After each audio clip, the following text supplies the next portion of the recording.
Hi guys and welcome to the Little Loft. My name's Rich. My name's Danny. And today we're going to show you how to fake a blues solo. And if there's two guys who can fake it, you might have just found them. Yeah, so... No, but seriously, like, we don't like to... It's a bit of a tongue-in-cheek title because we've obviously spent years trying to figure out the kind of ins and outs between when and why you should play things at certain times, and it's not just as simple as two guys in a loft showing you in 5-10 minutes how to fake a blues solo, and you won't be able to come out of that instantly and play exactly like the guitarist you hear in your head, like Joe Bonamassa or BB King. But you'll have the starting blocks hopefully after this to know what shape to play and when to highlight that shape over which chord of the change in the blues. Yeah. So the thing is, I think the trick is, hopefully, once you've had a real go at this and get it under your fingers and kind of take on all the info that we'll give you, ultimately when you play, you don't really want to be thinking, you know? So it's a case of all this stuff is all very new and you're kind of worrying about where you're going to go next and what notes you're playing, what shape you're playing. And then on top of that, then you've got to figure out, okay, well, I'm actually sounding like this, you know. So that comes with time and experience and playing and practicing and just letting your ears kind of absorb all the sounds you hear when you listen to blues. So, yeah. Well, let's start at the beginning from what we did at the demo at the beginning. So all we did, we took two shapes. And if you know your scales, you probably know your minor pentatonic shape. Do you want to show? Yeah, so we're in, what key we're in? A. Yeah, so this is your basic shape that you probably know already. If not, it's dead easy. So hopefully I'll get the camera to kind of zoom in and we can see what I'm doing. But this is your A minor pentatonic shape.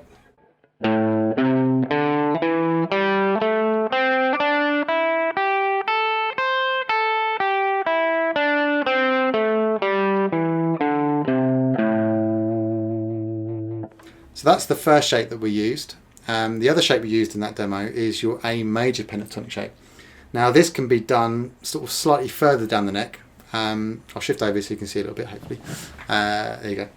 So with that, you're just starting on the same root note, so the fifth note of the E string, but you can start with your little finger and follow this shape.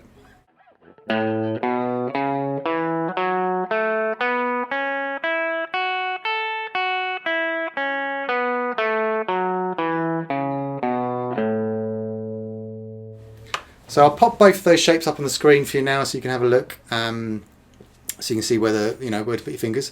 But essentially all we were doing with that was actually just switching between each of those shapes. Yeah. So the key thing here is knowing which shape to go to over what chord. Yeah. All right. So typically in a blues you've got three chords. You've got your 1 chord, your 4 chord and your 5th chord. So in the key of A, that would be an A, a D, and an E. Do you want to play them? Yeah. So the other thing to mention as well in blues, they're typically a dominant 7th chord. So don't worry about the technical and the sort of theory side of it just yet. It's just about you kind of getting off the starting blocks and playing. So you've got an A7 here. So we're playing bar chord shapes. You can play them in your open position as well, but we were using bar chords. So you got A7 here. And then what were you playing? A D9 chord, weren't you? So this is the same type of chord as a dominant chord with a 9th in it as well as a 7th. So that looks like this. And then you also play the E9 chord, which is a dominant 9th chord as well. So you just shift that same shape up 2 frets to the 7th. And you've got your 3 chords. So which chord over which shape? Well, first thing to say, there isn't a right or wrong, really. I mean, in some respects, you should be able to play what you want, where you want. If that's how you hear it, that's how you want to play it. Well, that's what they call jazz, isn't it? Exactly. That's what gets me out of some tricky situations. But what's right, or what you'd probably most commonly hear is a better way to describe it, is this. So if I was to play that first chord again for you. Yeah. The A7. Yeah. So what would you play to start that blues? What position would you play out of those two? So out of those two shapes, I'll be playing over the 1 chord, the A7, the A major pentatonic. So that's the one down here. So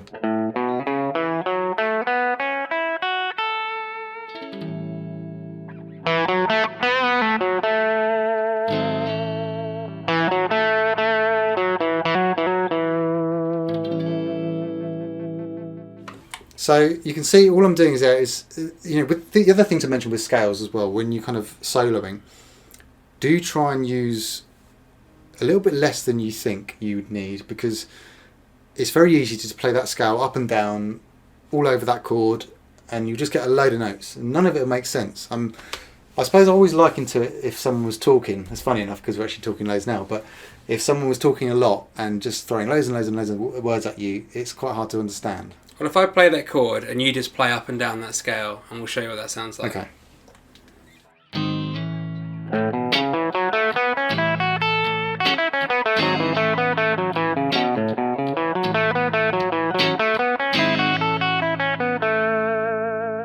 And now if we show you, if you just limit yourself to like 2 or 3 notes. I mean, that melodically that fits. That doesn't sound wrong. Yeah. It just doesn't sound like blues. Right. Right. So now just limit yourself to just a couple of choice notes that you like, accenting the root. So the first chord in that progression, which is the A. Yeah. So if we do it again.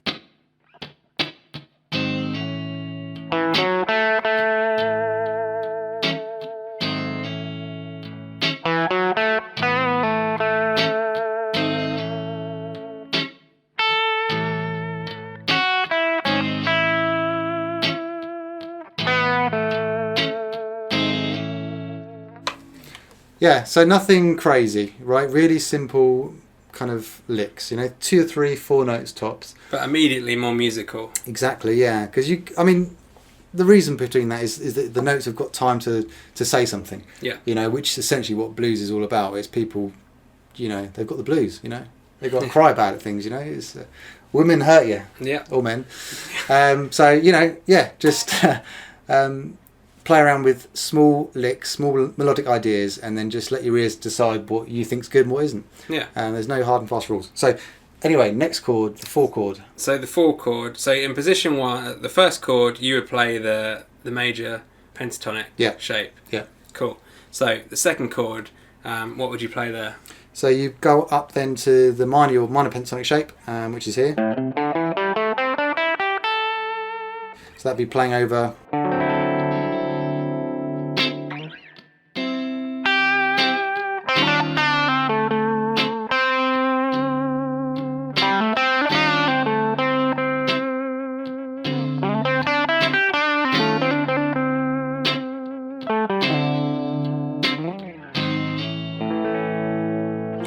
So you can hear it's pulling back to that first chord as well. That's the other thing you'll find when you're playing over this progression. So yeah, with that you're just playing the minor pentatonic, and again I'm only targeting, a few key notes. The other thing you can do is you can play around with the scale and sort of figure out what notes sit better at what point. Yeah. These things we're talking about when you're sort of hitting a certain note are called target notes. So it's really easy, just kind of when you're playing a certain chord, you're hitting a certain note of that chord when that chord comes up. And you can start with just by trying to hit the root as a first sort of simple exercise. Even if you don't think it sounds that flashy or anything, at the end of the day, if you're hitting the root of each chord, you're not going to be in trouble. No, that's it. It's a really safe thing to do. So why don't we show them? I'll start with the first chord. Yeah. Then the second, so the 1 and 4. Yeah. And you mix between the major and the minor. Yeah, so you can see kind of us, going through, both shapes. So this will take you through sort of half the blues, if you will. All right. 1.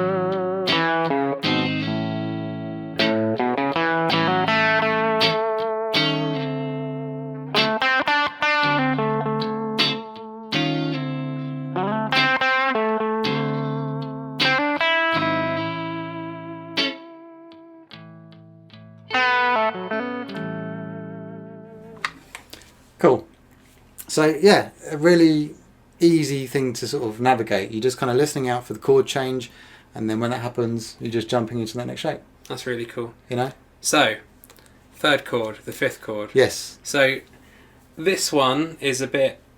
It's not as clear as the other two, is it? To know exactly what and when to play.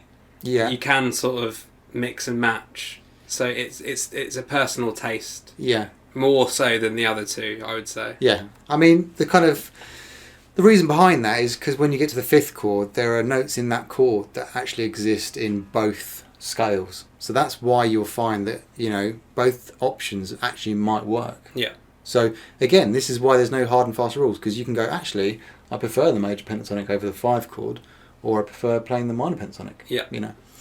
So there's a bit more scope on that one. So Okay. do you want to play that then, and I'll play... So yeah, I'll play the 5 chord with the Yeah. E9.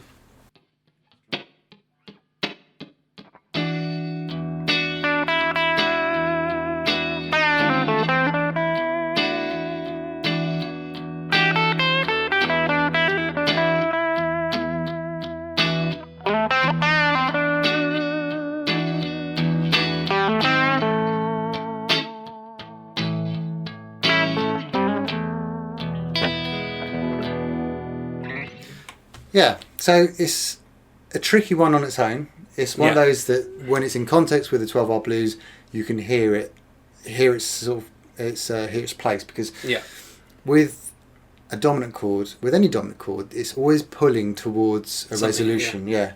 So with the E chord, it's always wants your ears. It's like hurry up. Yeah, get back to the A chord. You know. So you know, obviously hanging on the E chord is great, but after a while you're like, you know, it needs to wrap up. So yeah, when you kind of put it in the context of a complete 12-bar blues or those 3 chords, then you're going to hear that change when it comes back to the A. So why don't we play that? We'll play through the whole blues now. Yeah. Again, you just really simply show, you know, when and where you would change. Yeah. And then hopefully you'll get something out of this. Yeah. So hopefully now we've kind of dusted through, you know, the basics of it. You can start to see what actually is happening on the neck there. So, you know, and yeah, take it away and play your own stuff. Yeah, let's do it.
Cool. So hopefully with that, and also the kind of on-screen bits saying that, you know, the scales we're in, has given you kind of a good guide to kind of getting started, you know, playing your own solo. So the other thing you probably noticed I was doing as well that we haven't mentioned yet is kind of just, you know, the articulations, you know, the bends and the hammer-ons, and, you know, all your kind of good solo stuff you know you want to do. So that just adds, you know, that sort of decorates the notes, as you know, because we're just sort of going over the basics and just getting the right notes and the right shapes and the right chords. But obviously when you come soloing, you want to be able to sort of, you know, put the icing on the cake. Yeah. You know, so make sure you use all your slides and your hammer-ons, and, you know. A really cool thing that Name Drop don't have a horn. We're not cool enough to have a horn. No. But the thing that Danish Pete once said to me was, and he doesn't do this for every solo, but he starts a lot of his solos with his finger and thumb, because it automatically puts him in a bit more of a I'm building somewhere. Yeah. And then as you're getting to the 4 and 5, you know, you can bring the plectrum in, and that's when it will automatically make you play that little bit more with attack and maybe a bit more speed. Yeah. But, you know, just a simple thing by starting your solo with your fingers and thumb instead of the plectrum might put you in that different headspace to just make you go, do you know what, I'm going to start here and I'm going to build up. Yeah. I mean, there's a great thing, it goes on to another, I mean, there's loads of examples. Another one, a great one, I think Steve Vai said was take, one note and play it until you run out of ideas. So you can't play it, you literally play it until you can't play it anymore.